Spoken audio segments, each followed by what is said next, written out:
show.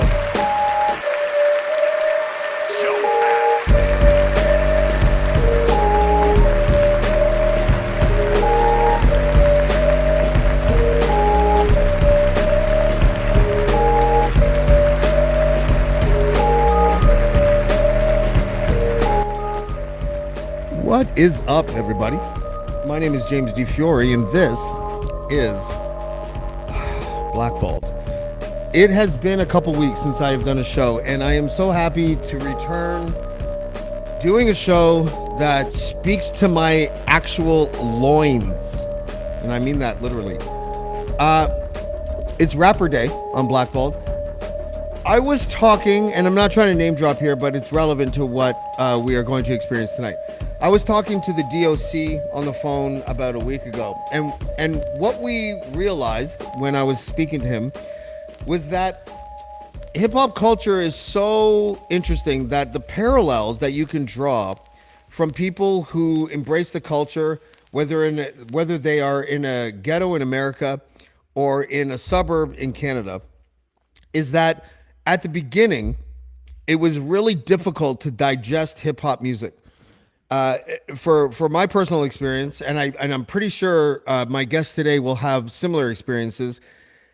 I grew up in Whitby, Ontario, which is about, I guess, 40 minutes or so outside of Toronto, and there was no hip hop shows at all except for on Saturday afternoons when the Power Move show was on, for example, which was a Ryerson University radio show hosted by Ron Nelson and then DJ X.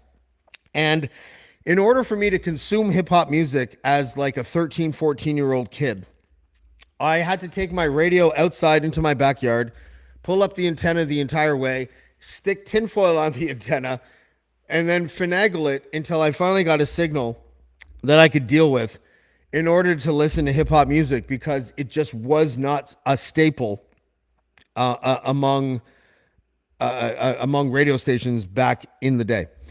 And today, the guests on my show it's really interesting because a friend of mine is one of the MCs. He's not with us today. We have 4 members of a group that's known as the Magnificent Six.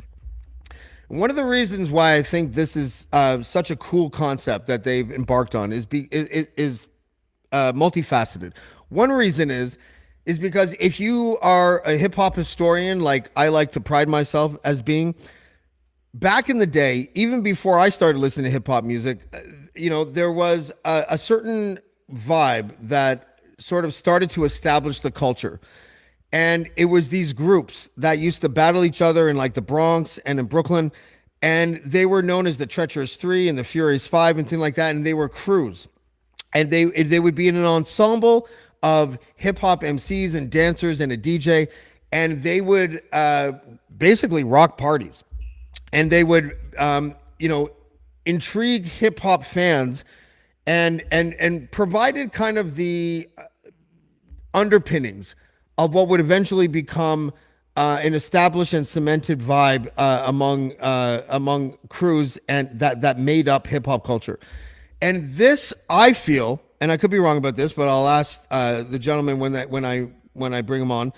I feel like the Magnificent Six, which is an ensemble of 6 MCs and a producer, where I think that they are kind of both a throwback to when hip-hop culture was just becoming established, and also a sort of bridge to the modern idea of what hip-hop has become, because their lyrics are dope, and they are all really, really awesome MCs.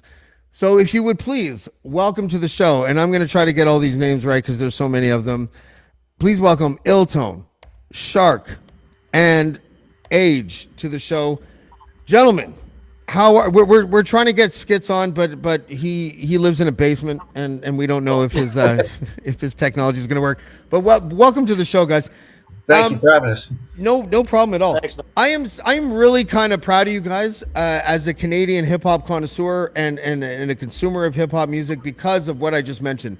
You guys seem to be almost like a tribute to hip hop culture itself, but also kind of wanting modern listeners of hip hop to sort of understand that lyricism is still an important facet of hip hop music. Shark, I'm going to start with you. Am I off base on that? Am I over romanticizing what I feel like you guys are trying to accomplish, or is that a fair statement based on what I've heard so far from I you think guys? it's fair. I think it's kind of interesting. It's been very organic. Um, we came together as skits kind of, I think, hit us up individually to do a song, um, and from there it turned out the first song turned out so well that we're like, you know what, why don't we take this a little bit more seriously? And we're all kind of established in our own careers, both musically and outside of music, and we all have very different backgrounds. And I think what we've found as our style is this combination of dope lyricism, but party rock and stuff. It's fun, it's lighthearted, but you're still going to catch some really dope bars in there. Darren and Skits do a lot of the hooks. Mr. D from the Salads and Skits, aka Iverson Black. I mean, both of them are phenomenal lyricists and singers and musicians. So there's a real musicality, I think, to what we're coming out with that I think is missing from a lot of lyrical hip hop. And Iltone, did you guys know each other before you embarked on this project, or are you? Is there a few of you that were introduced to each other after Skits decided to sort of put this cast of MCs together? We Sharky and I knew each other, age, and I knew Skits. The only ones I didn't know was Nigel, and Mr. D. So I kind of we got acquainted with them, me personally, when we did our first song together, "Move the Crowd," and that's how we connected. But I knew Age, I knew Shark, and I knew Skits back then. Doing shows in Toronto and the Tri City area. And you're the lone American in the bunch, is that right? Yes, I am the solo Americano. I am the solo American in our all I like star your room, cast Age. of Canadians. When So they go to your house, are they like, "What's with all the guns, Iltone?" You you know, got me like, drinking the Back Blue and saying A all the time. yeah. It's contagious. I love it. Age, where are you from? Originally, was born in Mississauga. I lived up north for most of my life, north of Barrie, Okay. and then in my 20s, I moved to Pickering, and then now I'm in Ajax. But I met Shark, and I've known Iltone for some time back in London days when I went to school for music engineering and production, and yeah, I've known those guys for a long time. And Skit's the same. Skit's only met a couple of times when I was in my 20s, which is a long time ago, and then we kind of got reacquainted a few years back. So what is it that you guys, and I guess I'll point this to Shark. What are you guys hoping to convey as far as your music goes? Like, listen, I have a as Ed Igel has told me many times, my backpack is on really tight. I'm a very like hardcore purist when it comes to the culture. I'm about the lyrics and the culture as much as I possibly can as a guest in this shit. But what is the message or the brand or whatever the point that you guys are trying to make with the Magnificent Six? What is it that you want to convey to listeners? I think what we want to convey is, kind of, you talk about hip hop's 50th. It's that hip hop is entertaining, that it's fun, that there's more to it than kind of how tough and how bad you are. I'm a backpacker myself, so if you listen to my solo stuff, it's a lot more kind of traditional East Coast boom bap lyrical stuff. But with the Magnificent Six, we're just having a lot of fun making fun music, and it's I think that enjoyment that we're all having throughout this creative process, I think shows through in the music that we're making. Okay, I just want to give an update. Skits is still trying to join us, but he's stuck in his basement and he can't figure out a way to get a workable internet connection. Age, let me ask you this: Are you are you planning on doing live shows with the Magnificent Six, or is it strictly a digital product right now? No, I mean we discussed over the many chats that we've been having to do some shows, also to put out some vinyl, to have some physical because again we are old and older, and so we had appreciate. I'm a big vinyl head too. I love vinyl. I love physical media. So I think that for us it would make a lot of sense to do those live shows, present those physical medias to folks to purchase.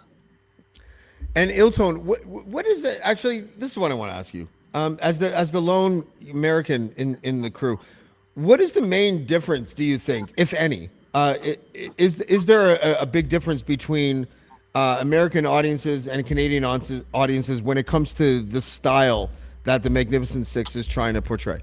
That's a great question. When I play in London or when I play in Ontario, anywhere in Canada, I believe that the fans are more open to hip hop. They're more heads. It's like they approach it like it's still new. Here, it's like they get used to you. They're used to hip hop.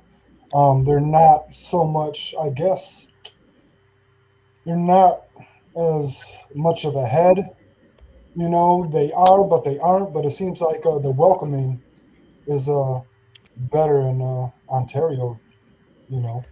That's actually interesting because I'm sure Shark and Age like has any of you explained to Iltone what Screwface Capital means?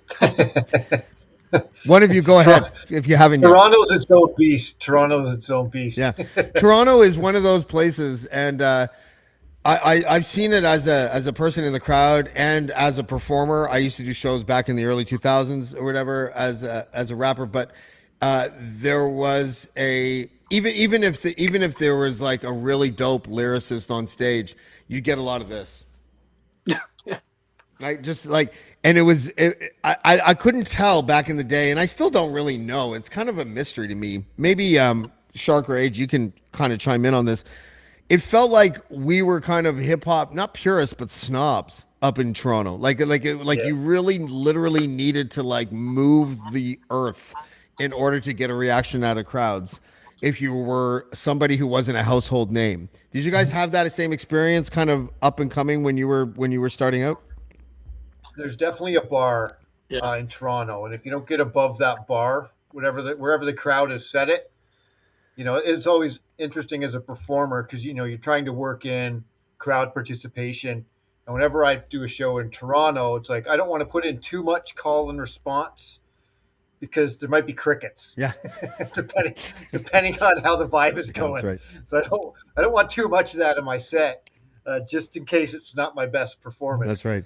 Uh, but yeah, Toronto's definitely its own vibe. Age? It really is. But Yeah. it's one of the most talented hip hop cities on the Oh, for planet, in sure. my opinion, too. So they've got a right to be snobs. Yeah, and I remember way back when, I don't know if you remember the group, again, Canadian classics, but Planes of Fascination, Mm. Mishimi, they actually set me up with a show when I was like 18 years old at Planet Mars, and getting it was the first time being in, front of a crowd like that in the city of Toronto, and that was, it was tough. It was really tough, right? So you got those dudes that wanted to throw shit at you, and then you had those guys that were really welcoming. So it was definitely it was tough, and I think it still is. I'm gonna see if I can get Skits in a second. So Skits, if you can hear me, I'm gonna patch you in a second. Did you guys see, or even if you didn't, the Play to Record documentary? We guys Play to Record Yes, people went back in the absolutely. day. Yeah, Can you talk about that a fantastic little doc. bit? Because I had the director on recently, and it was such a dude. I like the movie was so amazing. I wasn't even a DJ. I had been to Play to Record maybe a couple dozen times in my life in the early 2000s and late 90s. And just watching that documentary, I was just like, this is fucking awesome. It just totally brought me back. Yeah, So, do you guys have any memories of Play to Record? And did that play any role in your hip hop sort of life cycle? yeah, I remember. For Oh, go myself, ahead. Yeah. not a lot because I grew up in KW. I was a Dr. Disc guy Mm. downtown Kitchener, so that was my record store. Okay. And so it was a smaller version, not quite as connected, but I still got the same joy of going and looking for something new, and that was there was no Spotify to check out a Yeah, track. You had to actually go make a that's right. purchase and put $15 on your hunch to see if it was worth buying. But I remember I still talk about it to this day, and I'll talk about it now. I remember reading the source Unsigned Hype when Wu Tang was their artist of the month, and they just were. I was so fascinated by the concept of they looked crazy with their the fronts and the masks Yeah. on. So I went to Doctor Disc and I ordered the white label demo for Protect Your Neck and Method Man. And I tell everybody, outside of maybe a few DJs in Toronto, I think I was probably the first guy in Canada that had that record because it took 3 months to get it from New York. So it was but yeah, I mean the joy of going to the record store and searching for something new and undiscovered. I don't think that ever really goes away. Okay. Age? Yeah, I mean, for me, I was in close to Barrie, so I would travel to play the record probably every other weekends where I bought my first. Well, I should say I didn't, but my parents did. Bought 1200s from there. Bought lots of vinyl, and again, from a kid from up north coming to the city and to a place like that was it was like a kid in a candy store. So Yeah. I cherish it to this day. Absolutely, it was a fantastic doc, by the way. Yeah, it was a dope dog. Iltone, did you have a place that was sort of the same thing, like where it was sort of like a central spot where DJs and just hip hop culture enthusiasts would go to buy vinyl back in the day? Absolutely. As up here in Port Huron, it was full moon. It was full moon that the DJs would come up here, and we would all travel to downtown.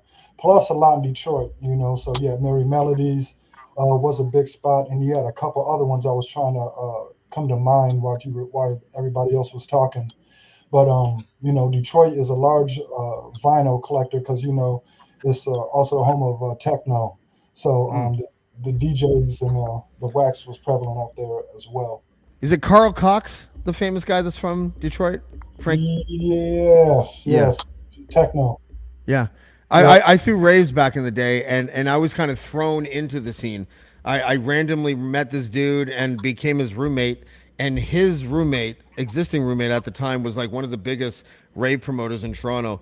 And I was just like, my first experience in that scene was literally like going to parties that were featuring the world's top electronic music DJs. Like, I didn't have like baby steps towards it. I was thrown into the deep end, and it was dope. So I got to meet Tiesto and Armin van Buren and all these guys that I didn't even know who they were.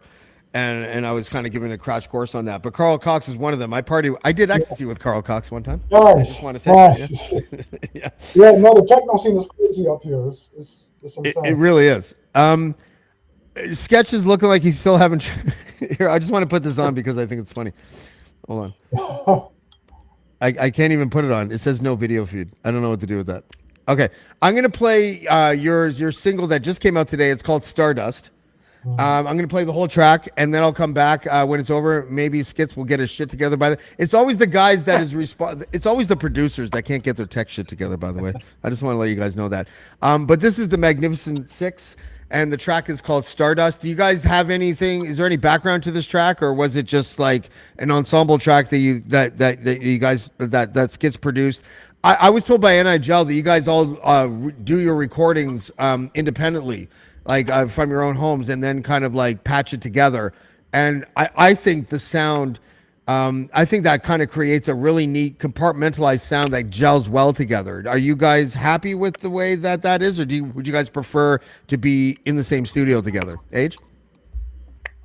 For me, I prefer that we were all be in the same studio together, but life is it's not always that easy. So of course we're in different places around the world, and Yeah. so we all have some home studios and stuff. So we'll do it that way. But I would prefer, of course, if we did it all together. Yeah.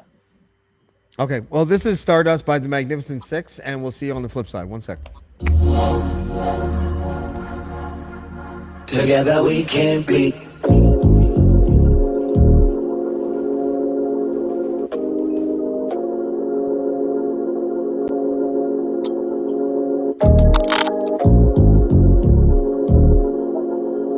Together we can be. Can't stop Won't stop, we still fire. Won't stop rocking till I retire. With a click like this, six fellas so sick, make the people get up like, oh. Yeah, just like that.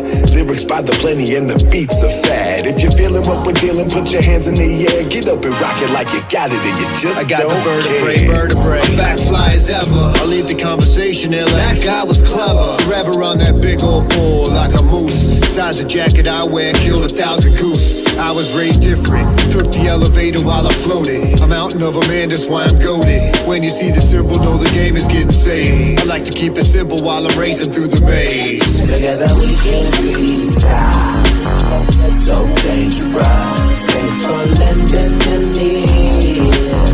And you chose to be here. Together we can be tied.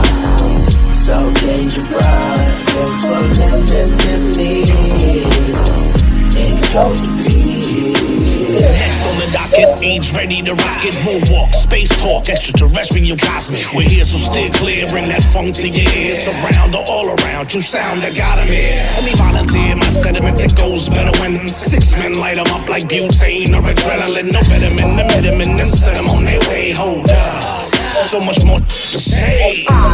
ILLTONE, so live and direct in the place to be. My own shadow gets props standing next to me, cause I put in seats like a maitre d'. How fly we is, got a buzz over beats, top 6 language. Pop, this ain't it. The bus from the stardust off the shoulder gets crushed like flakes of dandruff. Together we can be tied. So dangerous. Thanks for lending an ear. And you chose to be here. Together we can be tied. So dangerous. Thanks for lending an ear. And you chose to be here. We Johnny United, Mag 6 behind the mic stand. All 6 MCs and mics in the hand. No stepping on toes. Respect all those with Niagara Fall flows. I spit cold lava till it froze. So happy that you chose to listen to these pros. Flows, vibes bumping through these bows. Speakers, Zekas, buds, a box. Schooled from hard knocks, but always ready to rock, rock, rock, rock. Non-stop, making it hot. So deep in the vibe, they gon' love it a lot. Mag 6 on your mind if you want it or not. Yeah, 6 of these guys and they calling us pops. Black done arrived and you already got. If getting got was the plot, then all of the props. Yeah, that make you the man, you already lost. So just stay to the fans, who the greatest, y'all. Together we can be tied. So dangerous. Thanks for lending an ear. And you chose to be here. Together we can be tied. So dangerous. Thanks for lending an ear. And you chose to be here. Oh yeah, you remember. Oh, we lost James. Oh, there he is. Whoa. You get out there, you just went on this. What happened there? Where'd the track go? It just Did it, Finished it rapidly. just it rapidly? Okay. I want to know. First of all, did the track just end now? Because I was listening to it outside. I walked in, and then you guys were sitting here. It just ended. Okay. Yes. I want to know if you guys are like old school purists that hate modern hip hop, or are you guys like? Because there's decidedly two camps. There's one camp that just can't stand anything new, mostly because the lyrics are not that great. And then there's the camp that's like, well, you got to give it to the new heads because we were the new heads once and we didn't like the old school stuff. Like, what are your guys' feelings on that kind of stuff? Anyone can go first. Just jump in. Yeah.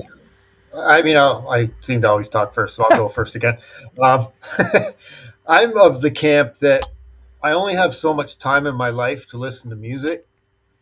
And if I'm going to listen, the reality is there is a ton of really dope lyrical hip hop artists out right now. Like a ton. Give me a couple examples so that people know. I mean, it depends what you're into. Other countries, like there's stuff coming out of the UK that would blow your mind. Let me just think. Who have I listened to lately? There's some cats out Lee of Scott and Village of the Damned. Yeah, Very dope. Cult of the Damned, Jest, uh, Dabla. There's a lot of crazy artists there, and there's a Def C, Teddy Faley, and there's a Billy Woods and a Lucid from Arm and Hammer. There's there's just so much good hip hop right now that, and it's not that I won't listen to anything modern. There's some modern stuff. The JID, the JID album, I liked, um, but he mixed it up. It's very musical and soulful at the same time. It's not just straight trap beats, and it's, I don't know, a lot of the pure trap stuff. It's a different genre, in my I like opinion. It's listening not. to like I like it when people mix trap beats with old Rakim verses, for example. I actually Yeah. like that Oh shit. yeah. I think it's dope. You can float really dope on a trap Yeah. beat. You A don't lot of them always just land on the don't. kick, which is really interesting. It's like No. you end Yeah. up But you landing can on the float. baseline loop or something like that, right? Yeah, you can But float with it, which is Mm. fun sometimes. But Age. Yeah, for me, I listen. I appreciate all of it. I'm not. I don't listen to a lot of the new stuff, especially the trap stuff. I mean, I'll view it, but I don't really take it in. For me, I'm a huge West Coast fan, right? Heavily influenced by E40. A lot of the gangster rap. I was that typical white dude in the suburbs that listened to gangster rap. That was my thing, and I would just listen to it. Of course, I didn't live it, but I appreciated it, right? So, Were you one of those guys that like fell asleep to Regulate on a loop? yeah, absolutely. I mean, those headphones were bleeding off the ears, right? So, Yeah.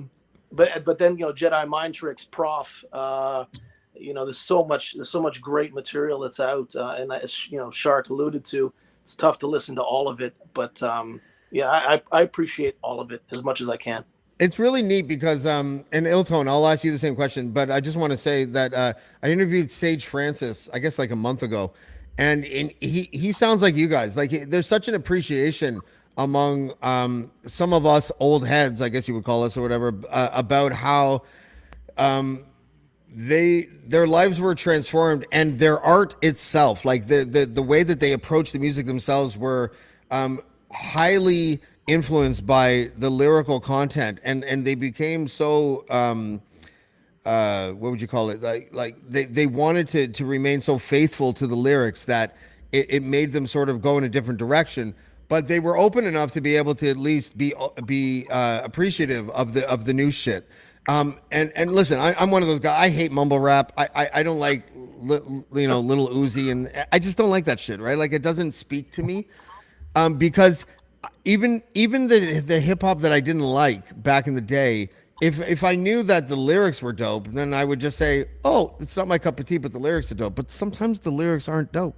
Iltone, can you correct me on that, or tell me if I'm right about that? No, I definitely feel you because at work I get a large dosage of new music, a lot of auto tune, a lot of trap, the concepts, what they're speaking on. The beats could be real dope. The beats could be real dope, but their subject matter, even and it's drugs and rock and roll, basically drugs and hip hop and females, which I can get down with it if it's written right. Yeah. It just seems very repetitive. I think it's honestly it's mediocre to me. It's not like you can be bad at rap. It's not terrible. It's mediocre, but people put it on a pedestal. I think it's because that's what the media is the only thing they're pushing. Um, are you guys? Are you guys? Listen, I know it's like really in the infancy stage of your group, but are you guys? Is there any target dates for live shows? Like, what do you guys have going on? Skits, by the way, has like come in and out, but he's still in his basement and it's not working out, so it doesn't look like he's going to be joining us. But let's talk about Skits actually before I get into the live show stuff. It feels like he was the straw that stirred the drink in this ensemble cast of MCs. Can one of Yeah. you speak to how he was able to like bring you guys together, and how difficult it was or how easy it was? Maybe I'll go to you first, Shark. Oh yeah, I'll take it. I mean, I think I've known Skits the longest. I Yeah. think they know him through me. Um, I've known Skits since want to say grade 10 ish. My cousin Dan O'Bravo, is the one who actually got me into hip hop in the first place. He's Scarborough head, and I'd go down. I'd spend time down there, and that's where I met Skits. Him and Shug were buddies of my cousins, and they went to school together, and same school that a lot of the guys from Monolith went to. So we're hanging out with like Nish and Corey and all those guys. So it was, a really dope intro to hip hop for me. So that's where I met Skits and really fell in love with hip hop, and never gave it up. And so Iltone and Age were guys that I knew that kind of brought the friends together, and then Skits brought in Nigel and D, who were guys that I knew a little bit, from Pocket Dwellers and the Salads, and they were friends of my cousin as well to an extent. So it was all kind of, I guess, Skits. Then he had connections through me, and then his connections, and it just, like I said, it ended up with one song for fun that turned out really dope. And we said, we were all in the group chat and we're like, we should do more. And so here we are. I think we got like 12 tracks now. We're working on about 18, it looks like, in the SoundCloud. Just to pick up Skits for a second. So I grew up with Nigel. Nigel was the place. Nigel and Sheldon S. Love, rest in peace, S. Love, by the way, one of the dopest producers ever. I used to go to Nigel's mom's basement, where Skits apparently is right now because we can't get a signal. But I used to go to Nigel's mom's basement, and it was dope because it was like that was like sort of like the birthplace of like the artistry of hip hop for me was Nigel's mom's basement with him and Sheldon. Sheldon would put on a beat. He would never charge me, for the studio time or whatever. He'd let me leave with like a demo, like a rough take or whatever, and it was really dope. But one thing Nigel did tell me today, when I was preparing for this interview, was that Nigel was like a really skilled freestyler. When we were growing up, he was like the guy in Whitby that and he often used to refer to Whitby as like the mecca of hip hop in a sarcastic way, right? But like, he was the guy that we all kind of considered to be a really dope battler and a really dope freestyler. And what he told me that I found really interesting today and kind of surprised me is that he was invited to, I guess it was Scarborough or something, somewhere in the city where he first met Skits. And he said that he was literally humbled by the skill level that Skits showed on the microphone as a freestyler. And coming from Nigel, that must mean something because, Nigel was so dope at the time and still is or whatever. But just the fact that he was able to give such homage to Skits was really dope. We have to replace Skits, who's still somewhere in the basement trying to find an internet connection. We have Mr. D. We got, yeah. Who's still wow, what a delay. Listen to that.